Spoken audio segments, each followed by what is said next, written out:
Oh, okay. It was interrupted. I apologize. But actually, it's probably good. You know why? Because the people who are feeling like, oh, it's getting too long or whatever, which I understand, it happens to me. It might be interesting at first, and it's like, oh, it's getting kind of long. I gotta go. So the people who found it interesting at first, but kind of got enough info, and they won't. They'll see this, and they just won't. They won't be forced to come on and see if I'm talking about something different. We're going in depth into the chopstick history. But imagine something even politically controversial in Malaysia about chopsticks. That's why some young people have no idea how to use the internet. You can use it for social media and talk with friends, but they just have these circular. They just say the same thing over and over, and they never branch out of their circle, or they'll Google because they have homework to do. So they'll Google something about whatever homework, and you, like I said, it's like the 8-ball, but better. The magic 8-ball actually wasn't information. It was just luck of whatever came up. Google is actual information. Again, if you know the resource, Google any of the searches. So anyway, sorry, our intermission. And go back to my sheet, see what's left. No, and I said no. So I would, right. I wanted to look at one more thing about Malaysia. I was talking about this young lady who got so offended. She apparently is Malaysian. It's a post from 15 years ago on a forum where she was almost acting as if chopsticks were something belittling, like, oh, you think we use chopsticks in Malaysia? What do you think? We're from the old, uncivilized day. She was speaking as if chopsticks was of the people who were just down there, very obviously showing her ignorance, because as I was saying, China I was looking up Confucius before he got cut off. China is a society of very, very rich, educated philosophies, and so when was Confucius born? I wanted to figure out. I think he was born before Aristotle and Socrates, all that. When was if I might be wrong, I'm going to look that up now. If I didn't spell it right, Confucius. And a lot of the messages you get in your fortune cookies. Okay, 551 BC. So I might have been wrong. About 550 years before Christ. So that's, Christ was supposedly 2022 years ago, but not really, because I think they screwed up somewhere and there was a difference. But I'm supposed to know that because I'm Catholic, but I don't know. I just know there's a little bit, but not a huge difference that makes a big deal. But there is a difference between when Christ was born and our current date. So this was before Christ. So Confucius was before Christ. So when was Socrates? I think they were born before that. When was Socrates born? Who was it? Socrates, Aristotle. There's another guy, Plato. Oh, 470 BC. Okay. So that was Socrates. When was Plato born? Because someone taught someone who taught someone. I think Socrates was the first guy. So he was about the same time as Confucius. When was Aristotle? Was the baby. Aristotle was the little one. Aristotle born. I mean, it's all the same time frame anyway.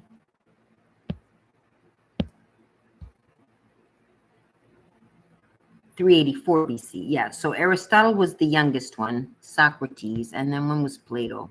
But even so, they're sort of the same time period. Confucius, Aristotle, Socrates. Did I do Socrates? I didn't do Plato. When was Plato born? 427. Oh, so Socrates, Plato, That's how you can remember it, like a beauty spa. Socrates taught Plato, I believe. Socrates taught Plato, I believe. Let me make sure I got it straight. In any case, you could see the dates around the same time. Socrates was a prominent influence in Plato's education. He taught Plato the importance of ethical inquiry, blah, blah, blah, blah, blah. And then, so Plato taught Aristotle. Plato taught Aristotle. For some 20 years, Aristotle was Plato's student. Oh, good. So you know how you remember it? Just think of a beauty spa, a spa. So Socrates was first, then Plato, and then Aristotle. So Socrates would be the equivalent of Confucius. About the, I think Confucius was actually before that, though. Let me see. Okay, so when was Confucius again?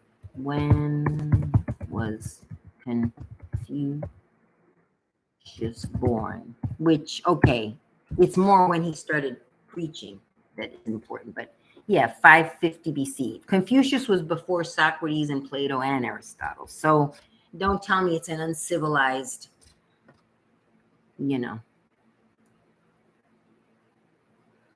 culture. He was a Chinese philosopher. Anyway, that's another tangent. But this young lady apparently feels that chopsticks are, bad. And so then this next, you could have easily spared yourself from being thought to be ignorant by looking up life in Malaysia on the web. Hotels all over the world use cutlery. Choose your cuisine. It appears to me that the people responding with such anger are the Malaysian people. This is 15 years ago. I'm not sure when that thing happened with, the Twitter thing with that prime minister and all, but Winter Lotus. See, now here's the one called Winter Lotus. Now, before I even read, it sounds like she's more like, oh, yeah, chopsticks are cool. She's more like level-headed. But let's see what she says. I use a fork and knife when I eat Western food. I use a fork and spoon when I eat rice and other dishes. I use chopsticks when I eat noodles and Japanese food. Okay, someone's not.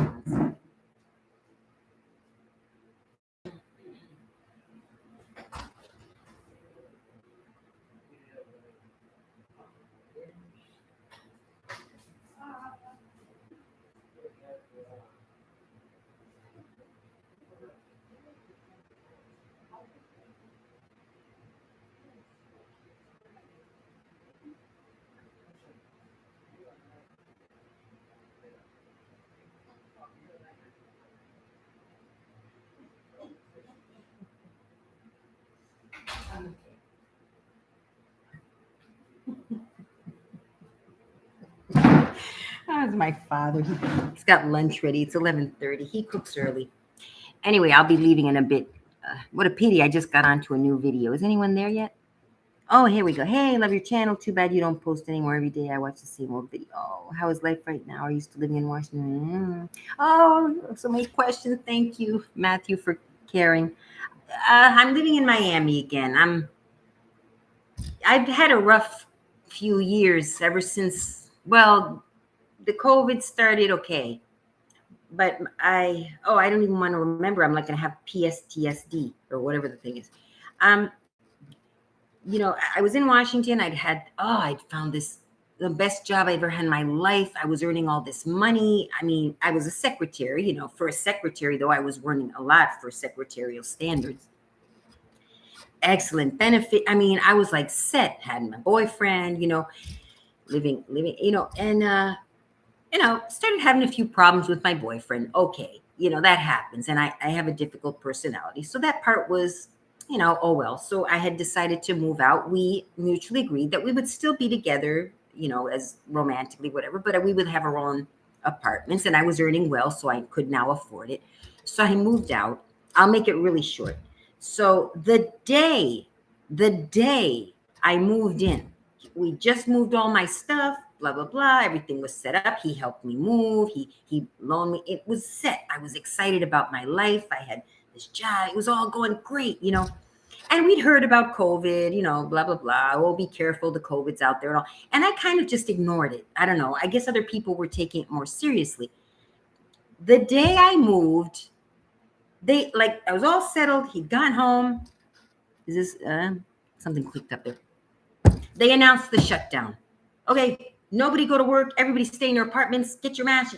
There's no vaccines. So I was like, what? Like, it was like out of the blue for me because I had been ignoring I heard COVID. Oh yeah, another illness. Like for me, it was like, oh, the flu. We'd been hearing about the flu other years. Oh, the COVID. And I said, oh, wow, this must be more serious than we thought. And I was still like, oh, God, I just moved here. And, I was excited about going to work. Oh, my father's Daddy, I'm busy. I can't go right now.